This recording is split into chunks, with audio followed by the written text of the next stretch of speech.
पहली बात तो भैया कौन आप हैं? मतलब ये प्रश्न पर्सनल आपका या किसी और के लिए? हाँ, क्योंकि हमारे यहाँ पर्सनल ही वार्ता होती है, लोक व्यवहार के लिए। इसमें कोई शर्माने की जरूरत नहीं। इसमें आपने लिखा व्यसन में डूब करके जो कुक्रिया करते हैं एवं उनसे होने वाली जो खराब परिस्थितियां वे कैसे ठीक हो। पहली बात, हम जो व्यसन करते हैं उसे हमें छोड़ना चाहिए, क्योंकि जिस आप खुद स्वीकार करते हैं कि व्यसन से प्रेरित होकर ही शास्त्र विरुद्ध आचरण हो रहा है। वो किसी भी तरह का कोई व्यसन हो, बहुत ध्यान से सुनो, इधर उधर नेत्र मत चंचल करो। सबसे पहले हम माने हुए व्यसन का त्याग करें, क्योंकि वो त्याग नहीं करोगे तो व्यसन में एक प्रमाद स्थिति पैदा करने की ताकत होती है। थोड़ी देर में ही एक ऐसे प्रमाद पैदा, आप कोई भी व्यसन करो तो वो व्यसन आपको उन्मत्त करेगा अपने प्रभाव से और प्रमाद स्थिति में लाके वो आचरण करवा देगा। हम पहले व्यसन को छोड़ें। दूसरी बात, जिसे हम जानते हैं कि ये कुत्सित क्रिया है, उस क्रिया को छोड़ें, यद्यपि है बड़ा कठिन। जैसे आपकी स्थिति है, आपने अपने आप को खोखला कर दिया।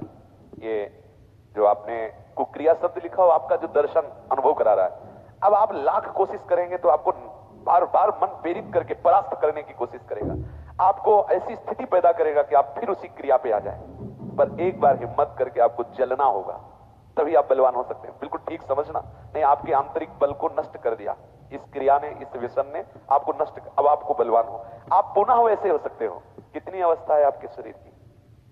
है 30। कोई बात, अभी चांस है, अभी आप सुधर सकते हो। तो आप पहले क्या व्यसन करते हो? अच्छा चलो जो भी हो, तो आप उसे आज नियम लो कि मैं नहीं करूंगा, छोड़ सकते हो?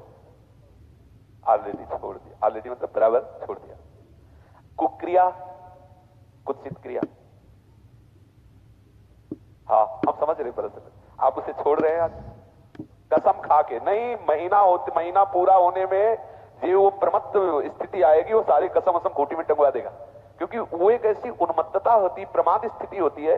किन्हीं लोगों के हृदय में ये धारणाएं भर दी गई हैं कि कोई एक थैली है ब्रह्मचर्य की, और जब वो ओवर हो जाती है तो वो हट जाती है, ऐसा धारणा बैठा। ऐसा नहीं है।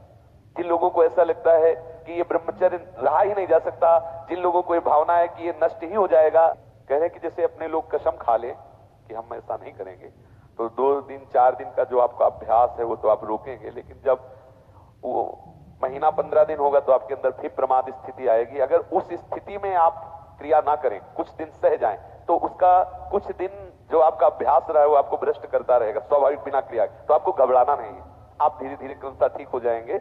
इस विषय पे चर्चा हो चुकी है, पर आप इसमें कुछ प्राणायाम आवश्यक है।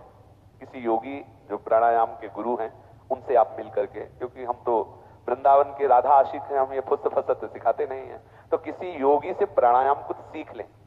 और कुछ व्यायाम, देहाती व्यायाम, जैसे दंड बैठक, दौड़ लगाना आदि को, मतलब हमारी प्राण शक्ति को थोड़ा सा व्यायाम के द्वारा एक बल मिलता है।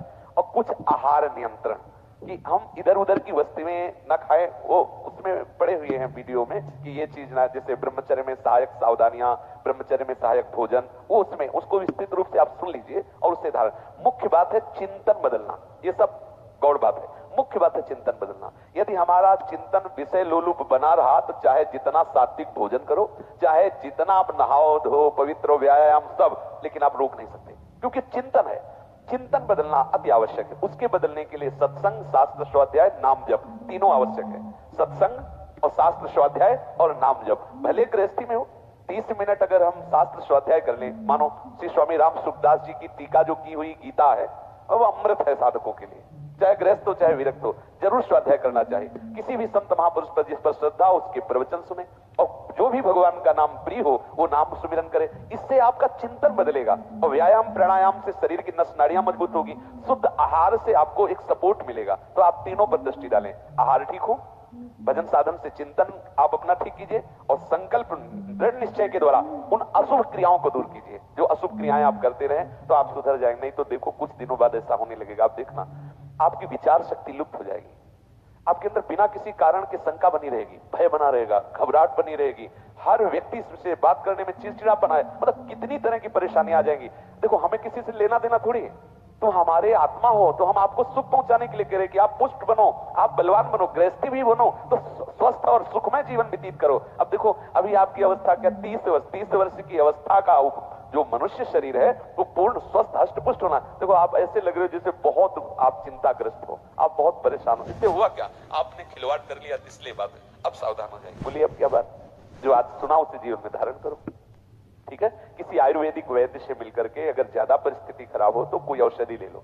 कोई आसपास आयुर्वेदिक वैद्य हो जिनसे आप सलाह करो, वो धातु पुष्टता की आपको औषधि दें। पर आप किसी भी तरह की चेष्टा ना करें कुछ दिन। अगर आप गृहस्थ भी हैं, आपकी पत्नी भी है, तो भी आप कुछ दिन संयम धारण करें जिससे आप परिपक्व हो जाएं, फिर जैसा प्रभु प्रेरणा करें। लेकिन इस समय जैसे हमारे हाथ में चोट लग जाए तो फिर कुछ दिन सेवा निवृत्त हो जाए, उसको पुष्ट कर लें, फिर सेवा। ऐसे ही गृहस्थ धर्म में भी यदि हम बहुत ब्रह्मचर्यहीन हो चुके हैं तो थोड़ा थोड़ा ब्रह्मचर्य का अभ्यास करके हम पुष्ट बने, तो फिर हम आगे गृहस्थ धर्म